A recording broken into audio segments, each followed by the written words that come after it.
તો દાહોદમાં વરસાદે વિરામ લીધો તેમ છતાં લોકોને હાલાકી પડી રહી છે। બોરડી ગામમાં રેલવે અંડરબ્રિજમાં પાણી ભરાઈ જતા મુશ્કેલી વેઠવાનો વારો આવ્યો છે। બંને તરફના પાંચ ગામ સંપર્ક વિહોણા થઈ ગયા છે। છેલ્લા 4 દિવસથી ગરનાળામાં પાણી ભરાયું છે।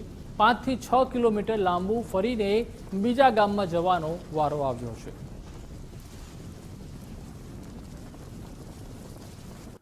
હવામાન વિભાગની આગાહી વચ્ચે જે ગઈકાલે દાહોદ જિલ્લામાં મેઘમહેર થઈ હતી। સમગ્ર જિલ્લામાં પાણી જોવા મળી રહ્યું છે। અનેક નદી નાળા છલકાઈ ગયા હતા, પરંતુ ગઈકાલથી જે વરસાદે વિરામ લીધો છે, આજે વહેલી સવારથી વરસાદે વિરામ લીધો છે, તેમ છતાં બોરડી ગામની સમસ્યા આ યથાવત છે। બોરડી ગામનો જે રેલવે અંડરપાસ છે કે અત્યાર સુધી લગભગ 3 ફૂટ જેટલા પાણી ભરાયેલા છે।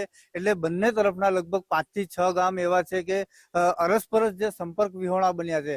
અહીંથી લોકોને નીકળવું હોય તો બાઇક કાઢવી પણ મુશ્કેલ છે, વાહનો નીકળવા મુશ્કેલ છે। ત્યારે વહેલી સવારથી આજે ગામ લોકો અહીં જે મશીન લગાડી અને પાણી બહાર કાઢવાનો પ્રયાસ કરી રહ્યા છે। એના સ્થાનિકો છે, આપણે વાત કરીશું। શું નામ છે કાકા? ભાવસિંહભાઈ રોજ। અત્યારે કેટલા કલાકથી પાણી ભરાયેલું છે? 4 દિવસથી પાણી, 4 દિવસથી પાણી। જેદાળનો વરસાદ ચાલુ થયો જેદાળનું પાણી વાહનો નીકળે જ નહીં। અમારે ખેડૂતોને અહીં જવું હોય ક્યાં જવાનું?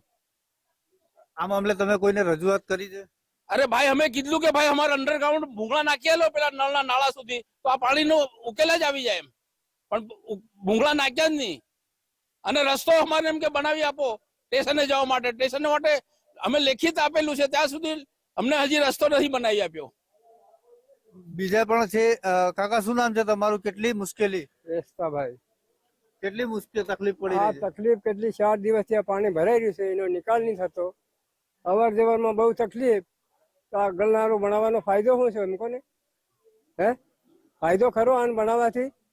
હવે વાસ્તવિક પરિસ્થિતિમાં આમાં એવું છે કે જ્યારે ખરેખર આ બધા મોટા જો ફાકા ફોજદારી કરતા હોય તો હું તમામ વડીલોને એમ કહું છું કે જે વખતે આ બ્રિજ અંડરગ્રાઉન્ડ જ્યારે બનાવ્યો 2017માં મંજૂર થયો, એના પછી હું સાચી અને સચોટ વાત કરીશ, કોઈ રાજકીય પક્ષ આમાં આવે નહીં। આ જ લોકો, જે હાલમાં બોલવા વાળા જ લોકો, આ ભ્રષ્ટાચારનો બોરિંગને સહન કરી લેવાની તાકાત ધરાવી છે આ લોકોએ। ખરેખર વારંવાર અમે રજૂઆત કરી, ડીઆરએમ સાહેબને લેટર કર્યો, હું અને સરપંચ સાહેબને, મારું મોવડી મંડળ, અમે ત્યાં ગયા હતા અમારા ગામ લોકો સાથે। એ લોકોએ લેખિત પર રજૂઆત કરી। અહીંયાથી ખાલી 20 મીટર આની અંદર 3જા નંબરનો જે બ્લોક બનાવેલો છે, 2જા નંબરનો, એની અંદર જો 4 ફૂટનું અંડરગ્રાઉન્ડ જો હોલ કરી દે તો આ સમસ્યા કાયમ માટે નીવડે છે। આ 2 મશીનો લાગેલા છે જે સતત ચાલુ રાખી અને અંડરપાસમાંથી પાણી બહાર કાઢવાના પ્રયાસો કરવામાં આવી રહ્યા છે, પરંતુ જેવું પાણી ઓછું થાય અને ફરીથી વરસાદ આવે એટલે પાછી એની એ જ પરિસ્થિતિ છે। ગામ લોકોનો આક્ષેપ છે કે અનેક વખત અધિકારીઓને રજૂઆત કરવા છતાં, જે સત્તાધીશોને રજૂઆત કરવા છતાં, પરંતુ આનો કોઈ યોગ્ય નિકાલ નથી। સાબિર ભાભોર, ગુજરાત ફર્સ્ટ, દાહોદ।